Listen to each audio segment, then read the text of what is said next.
নমস্কার, পূজা সিল্লি কিচেনে আরও একটি ডেলি ব্লগে আপনাদের সবাইকে স্বাগত। তো আমরা এসেছিলাম কলকাতায় ঘুরতে। এর আগের ব্লগে দেখিয়েছি যে ননদের বিয়েতে এসে আমরা এসেছিলাম কলকাতায় ঘুরতে।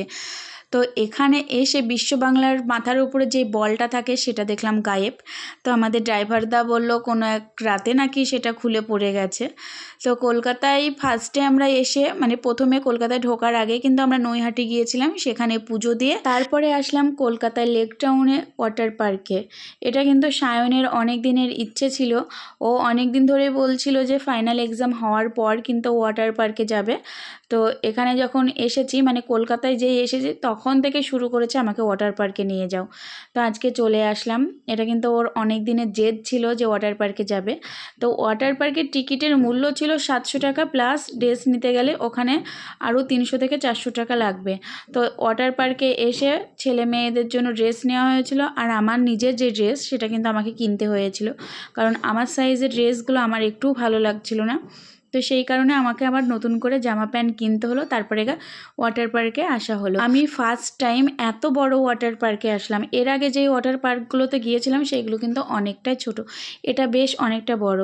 তো এখানে দেখুন কারেন্টের সাহায্যে কিভাবে ঢেউ খেলানো হচ্ছে। তো ছেলে মেয়েরা তো এই জায়গাটায় ভীষণ আনন্দ করেছে, ওদের তো এখান থেকে তোলাই যাচ্ছিল না।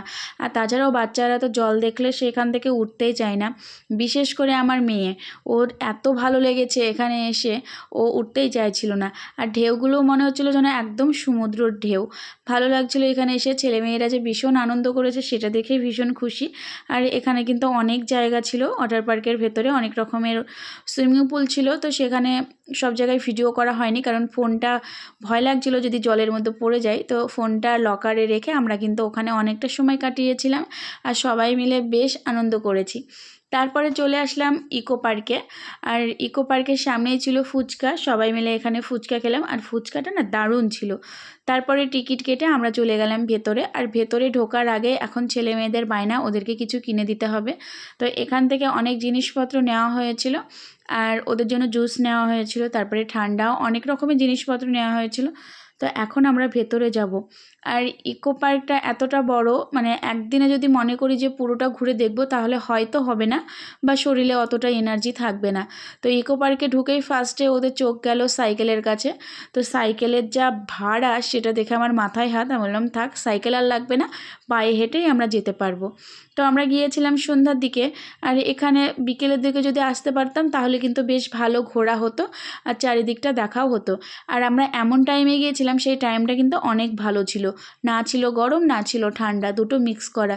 তার জন্য ঘুরে বেশ একটু আনন্দ হচ্ছিল, গরম ঠান্ডা কোনোটাই লাগছিল না। তো তারপরে আমরা টিকিট কেটে চলে গেলাম যেই পিরামিডের যেই থিমগুলো আছে সেই জায়গাটায়।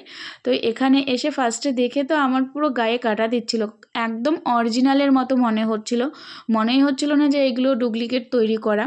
দেখতে বেশ ভালো লাগছিল, তাছাড়াও এখানে লাইট দেওয়া ছিল, তার জন্য আরও বেশি ভালো লাগছিল। তারপরে একটা পিরামিডের ভেতরে আমরা প্রবেশ করছি এখন আস্তে আস্তে। আর এই পিরামিডটার ভেতরে একটা কিন্তু মমি রাখা হয়েছিল, তো কি বলে মমি না মাম্মি না কি, যাই হোক কিছু একটা বলে, আমার অতটা মুখ দিয়ে উচ্চারণ হচ্ছিল না। তো স্পেলিংটা হচ্ছে MUMMY, তো মাম্মি হচ্ছে। তো সেখানে মমি বলছি কারণ হচ্ছে কি যে ঠিকঠাক উচ্চারণটা আমি জানি না, তো যাই হোক একটু বুঝে নাও তাহলেই হবে।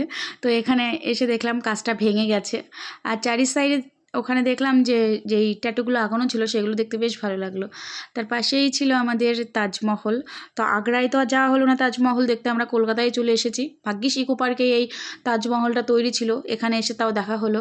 অনেকবার রিকোয়েস্ট করেছি যে আগ্রায় নিয়ে চলো তাজমহল দেখতে, তো নিয়ে যায়নি। তো আমাদের ইকো পার্কে যে ছোট্ট একটা তাজমহল আছে সেটাই আমি দেখে নিলাম।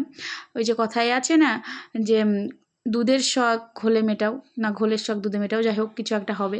তো সেই রকম হয়েছে ব্যাপারটা। আর এই তাজমহলের অপোজিট সাইডে ছিল কলসম, যেটা দেখতে বেশ একদম অরিজিনালের মতো লাগছিল। তারপরে তাজমহলের সামনে, সামনে না ঠিক পাশে একটা লাল কেল্লার মতো কিছু একটা ছিল, যেটার নাম আমি বলতে পারবো না। আর তার সামনে ছিল অনেক বড় বড় মূর্তি। এই মূর্তি বলতে পাথর কেটে কিছু একটা তৈরি করেছে, যা একদম মানুষের মতো লাগছিল দূর থেকে। তো ইকো পার্কে এসে আমরা এত ঘুরেছি, আমাদের পায়ে পুরো ব্যথা হয়ে গেছে। তারপরে এখানে একটু রেস্ট নিলাম, আর ইকো পার্কে আসার আগে দোকান থেকে যেসব জিনিসপত্রগুলো নিয়ে এসেছিলাম, তো এখানে সবাই মিলে একটু টিফিন করে নিলাম। আর এখানে একটা কোল্ড ড্রিঙ্কসের দোকান ছিল, সেখান থেকে আইসক্রিম কোল্ড ড্রিঙ্কস নিলাম।